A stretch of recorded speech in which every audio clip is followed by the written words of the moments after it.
Olá, paz do Senhor, boa noite. Aqui é a Flávia Grégio. Eu estou muito feliz de estar aqui com vocês essa noite. Sou grata ao Senhor, sou grata a tia Tânia por estar aqui nesse bate-papo tão gostoso no grupo Amamos Ministério Infantil. Bom, para quem não me conhece, eu sou a Flávia, sou do Rio de Janeiro, congrego na Assembleia de Deus em Pilares, a ADEP, e estou como coordenadora do Ministério Infantil ADEP Kids. Trabalho no Ministério Infantil já há um bom tempinho, né? Estou aprendendo a cada dia.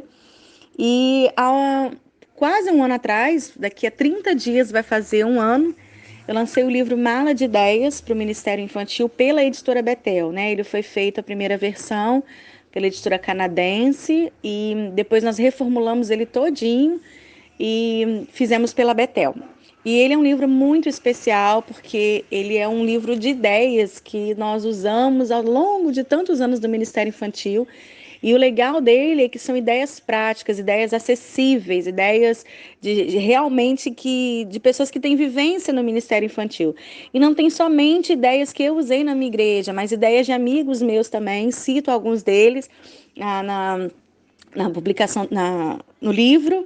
E eu gosto muito porque, além das ideias, ele traz uma consolidação para o professor, né? Para o líder, para o ministro de criança. Ele fala sobre o chamado, sobre a criatividade, a importância da criatividade, como despertar a criatividade e o que nos impede de ser criativo. E eu trago também algumas reflexões sobre o que eu vivi dentro do Ministério Infantil, o que eu vivo dentro do Ministério Infantil, por exemplo, com a questão da paternidade ferida na infância, né? Como que aconteceu o chamado, falo sobre a questão da submissão à autoridade, falo sobre a perda do meu filho e por aí vai. Então, é um livro que traz bastante ideias, consolidação além das ideias. No final do ano passado, nós fizemos um livro chamado Firmando as Bases do Ministério Infantil, onde eu fiz com a minha amiga, Caroline Vargas, e nós falamos sobre proteção, cura e libertação de crianças, né? Esse pela editora AD Santos. Esse livro, ele não traz só sobre amigo imaginário ou sobre libertação em si, mas ele nos faz primeiro compreender o que é um ministério com crianças, porque não adianta nada eu querer ministrar a libertação, eu querer falar, trabalhar discipulado com a criança, se eu não compreender de fato o que é um ministério infantil e qual a sua importância. E agora, essa semana, nós lançamos o meu primeiro e-book pela editora Betel também, com o tema Replanejando o Ministério Infantil para o Tempo de Reclusão. E é sobre este assunto, sobre este livro, que eu quero bater um papinho com vocês nessa noite. Bom, final do ano passado, 2019, todo mundo empolgado, todo mundo fazendo planejamento, né? Eu acredito que você tenha feito igual a mim, montou o planejamento por semestre, pensou no tema do congresso, pensou na ornamentação, na roupa das crianças, eu pensei no chá das tias, no encontro de crianças, tanta coisa a gente programou, tanta coisa a gente planejou, e aí, mal começou o ano, veio a grande notícia que deixou a gente de cabelo em pé. Nunca passamos por isso, nunca. E aí, de repente, vem essa questão da reclusão. A gente tem que ficar dentro de casa, igreja fechando, escola fechando, tanta coisa mudando e a gente ficou meio que perdido. E talvez você passou pela mesma situação que eu. A princípio, eu fiquei com muito medo. Falei, meu Deus do céu, o que vai acontecer agora? Eu não gosto de gravar vídeo, eu não sei o que fazer, e me bateu aquele desespero de que eu não sabia o que fazer com as crianças de forma online. Eu, Flávia, não gosto muito de gravar vídeo. Eu faço áudio muito bem, tanto que a maioria dos meus cursos online são em áudio. Eu gosto de interagir, mas o vídeo, para mim, meu Deus... Para mim é muito ruim. Na verdade, quando a gente vai gravar vídeo, a gente fica se avaliando o tempo todo. E a gente falha muito porque a gente fica muito preocupado com o que os adultos, com o que os pais, com o que as pessoas vão pensar de nós. Ao invés da gente focar nas crianças, a gente acaba focando nos adultos, preocupado com o que vão falar, o que vão pensar da gente. Então vem aquele medo desesperador. E eu também passei por esse medo. Eu falei, meu Deus, o que que eu vou fazer? Eu não gosto de gravar vídeo. E aí o Senhor falava comigo o tempo todo sobre a questão da gente ensinar os pais, né, a fazer um trabalho igual de Super Nani, educar os pais para os pais educarem os seus filhos. O Senhor, ele falou fortemente comigo sobre essa questão do momento oportuno para a gente cuidar da nossa família, cuidar da nossa vida espiritual e da nossa vida emocional. Então, o meu primeiro ponto foi o medo. Depois do medo, eu passei pela culpa. Eu me senti culpada porque eu vi tanta gente fazendo tanta live, fazendo tanta coisa online e eu não estava fazendo nada. E eu me senti culpada por não estar fazendo nada com as crianças. Foi aí que Deus começou a falar comigo, que na verdade não era culpa que eu tinha que sentir. Na verdade, eu tinha que treinar os pais, preparar os pais para os pais fazerem culto doméstico, para os pais criarem memórias afetivas aos seus filhos. A minha função era orientar os pais, para os pais educarem, Bíblia educarem os seus filhos e aproveitarem a oportunidade que Deus estava dando para aqueles pais ficarem com seus filhos. E aí aquele sentimento de culpa passou. E aí eu comecei a refletir, veio a reflexão, refletindo sobre tudo o que estava acontecendo, sobre as oportunidades, e eu comecei a olhar a situação com um olhar diferente. A Bíblia fala que se os seus olhos for bom, todo o seu corpo será bom. Então eu comecei a ver as vantagens que estavam acontecendo no meio dessa reclusão.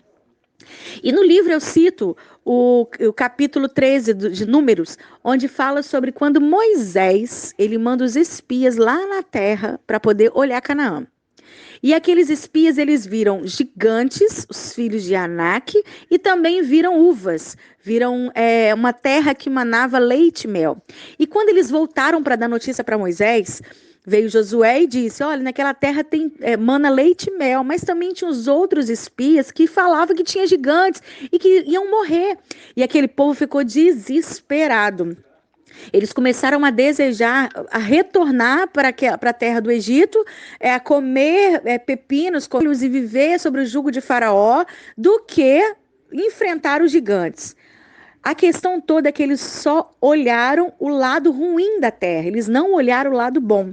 E por causa disso começaram a murmurar. E por causa da murmuração, deixaram de entrar na terra que manava leite e mel, na terra prometida. Então eles perderam a oportunidade de entrar na terra prometida por causa de murmuração.